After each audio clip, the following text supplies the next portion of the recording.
आदरणीय स्पीकर साहब, धन्यवाद। मैं आदरणीय उमर अब्दुल्ला जी द्वारा प्रस्तुत एनुअल फाइनेंशियल स्टेटमेंट पर बात करने के लिए खड़ी हूँ और जो माननीय ने बजट लिए थे, एक भी वादा नहीं निभाया गया, चाहे वो NRHM के नाम पे हो, चाहे वो डेली वेजेस के नाम पे हो, और तो और इसमें आम आदमी जैसा शब्द तो है ही नहीं।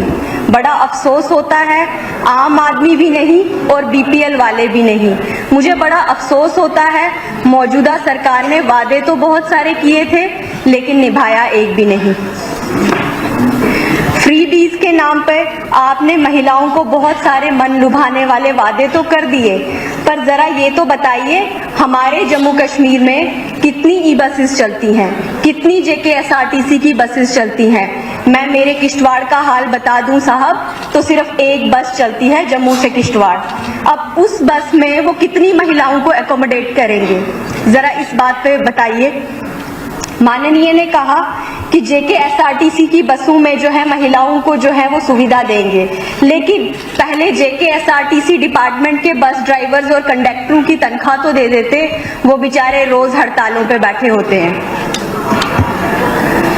ये तो वही बात हो गई, फर्नीचर तो ले लिया पर घर ही नहीं है।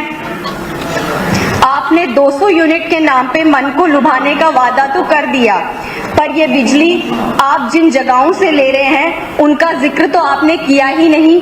हमारे किश्तवाड़ से बिजली ले रहे हैं, डोडा से बिजली ले रहे हैं, रामबन से बिजली ले रहे हैं। साहब ये तो वही बात हो गई, जमीनें गई हमारी, प्राकृतिक आपदा सहे हम और मुफ्त की रेवड़ियां आप बंटवाए। बड़ी गलत बात है ये।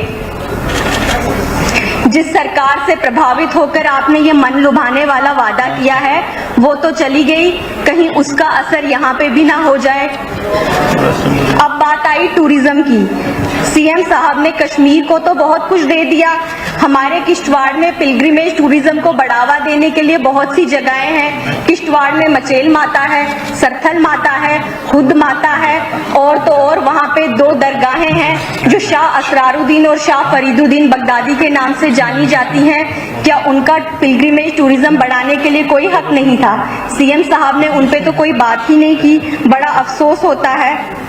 आपने बजट भाषण में कहा कि जम्मू कश्मीर में प्रमुख फिल्म निर्माण स्थल के रूप में उभर रहा है, जबकि इस क्षेत्र में जम्मू कश्मीर पहले से उभरा हुआ था। अब कुछ जगहों को विस्तार देने की आवश्यकता थी, जिसमें हमारा भदरवा, हमारा किश्तवाड़ और भी अन्य इलाके शामिल किए जाते, पर अफसोस आप सिर्फ श्रीनगर तक ही सिमट कर रह गए। हमारे पहाड़ी इलाके के इंटीरियर में पब्लिक ट्रांसपोर्ट को इम्प्रूव करने की काफी जरूरत है। लोग मजबूर हैं खराब गाड़ियों में चढ़ने के लिए, क्योंकि सुबह और शाम घर जाने की दौड़ में लोग खराब बसों में चलते हैं और ओवरलोडिंग बढ़ी हुई होती है, जिसके चलते कई बार हादसे हो जाते हैं। इस ओवरलोडिंग को खत्म करने के लिए माननीय ने कोई बात ही नहीं की। बड़ा अफसोस होता है। आप पढ़े लिखे हैं और CM साहब भी पढ़े लिखे हैं, पर आपकी वजह से, आपकी विजनरी लीडरशिप की वजह से हमारे क्षेत्र में एजुकेशन को बढ़ावा देने के लिए कोई बात ही नहीं की गई। किश्तवाड़ में बहुत से इलाके ऐसे हैं जहां अभी भी हाई सेकेंडरी स्कूल्स नहीं हैं, जहां अभी भी ITIs नहीं हैं, जहां अभी भी कॉलेजेस नहीं हैं। किश्तवाड़ में देखा जाए तो कुंतवाड़ा में अभी तक हाई सेकेंडरी नहीं है, पलमाड़ में हाई सेकेंडरी नहीं है, ताबूत में हाई सेकेंडरी नहीं है, और भी बहुत से इलाके हैं जैसे कि दक्षिण, वहां पे कॉलेज दिया जा सकता था, वहां पे ITI दिया जा सकता था, पर आपकी सरकार ने इस बारे में कोई बात ही नहीं की। सबको जीवन में गरिमापूर्ण अवसर नहीं मिलते, लेकिन CM साहब को तो सिर्फ इस बात का अफसोस है कि उनका प्रोटोकॉल डाउन हो गया, और इस बारे में उन्होंने काफी बार चर्चा भी की, लेकिन उन्होंने कभी ये नहीं कहा कि हमारे जम्मू कश्मीर में बहुत से लोग ऐसे हैं जिनको पढ़ाई तक करने का मौका नहीं मिलता, क्योंकि हमारे यहाँ पे हाई सेकेंडरीज नहीं, कॉलेजेस नहीं, ITIs नहीं, लेकिन इस बात पे उन्होंने कोई जोर ही नहीं दिया। बड़ा अफसोस होता है। अब आप डिस्ट्रिक्ट हॉस्पिटल में CT स्कैन की मशीनें तो दे रहे हैं, लेकिन उसको ऑपरेट करने के लिए सफिशिएंट स्टाफ भी दे दें, क्योंकि पहले की भी मशीनों को जंग लग चुका है, कहीं इस बार भी यही हाल ना हो जाए। माननीय सीएम साहब से मैंने कहा था कि हमारे किश्तवाड़ से बहुत सारे इलाके हैं जहां एंटी पीएचसीज की डिमांड की गई थी, लेकिन उस बारे में भी हमें कोई जिक्र नहीं हुआ। मेरी इस बात पर किसी को भी कोई राजनीति नहीं करनी चाहिए। एलजी साहब की सरकार पे आप सब लोगों ने बहुत से लांछन लगाए, सत्ता पक्ष हो या विपक्ष हो, सबने कहा मेरे भारत से, मेरे जम्मू कश्मीर से हमने बहुत से बलिदान दिए, लेकिन मौजूदा सरकार ने उन बलिदानों पे कोई चर्चा ही नहीं की। लेकिन माननीय एलजी एडमिनिस्ट्रेशन ने उनके नाम पे रेलवे स्टेशन रखे, उनके नाम पे स्कूल कॉलेजेस रखे, लेकिन अफसोस एलजी साहब की बुराई तो सब कर देते हैं, लेकिन उनकी अच्छाइयों का जिक्र किसी ने भी नहीं किया।